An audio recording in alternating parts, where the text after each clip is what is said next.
that first of all, Sri Lanka is an example of what would happen to a country if it didn't go to the IMF. So last year in July, we saw what happened. I mean, the IMF wasn't here.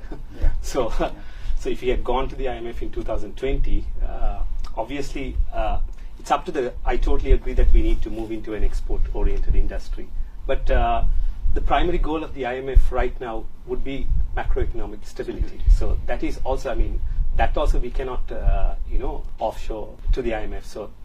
So Sri Lanka, we saw the effects of what a country would go through if we didn't go to the IMF. So about 3 weeks with no fuel, 12-hour power cuts.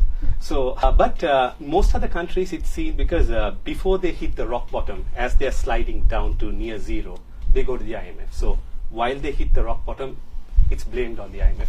And usually with, just as Sri Lanka, it doesn't, an IMF program does not transform the country immediately into an export-oriented industry and increase the reserves. Right. But it brings stability. So once stability is there, obviously any political party wants to move towards populist policies. Right. And then obviously what is right for the country is not right for the politicians.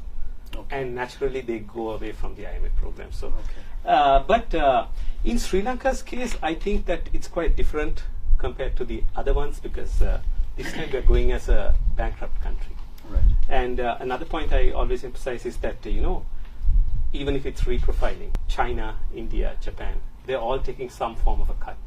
Right. And it's in their interest that they make Sri Lanka toe the line. Yes. You see, one thing is, of course, the IMF program is strict and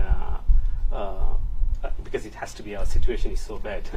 Right. But the thing is, like, there is no other alternative at the moment. I mean, last year, if it wasn't for India, there was no one else. And it's just like, even though the Chinese or others see the IMF as a US-influenced organization, they all abide by it. Right.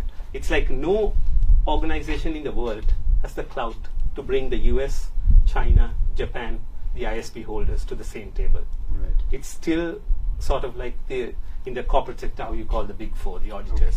So that plays a role. But I agree that, but of course the IMF's primary role as they came in was not to transform the country into an export-oriented organization. It was to bring some sort of stability, Right. which I believe has been achieved.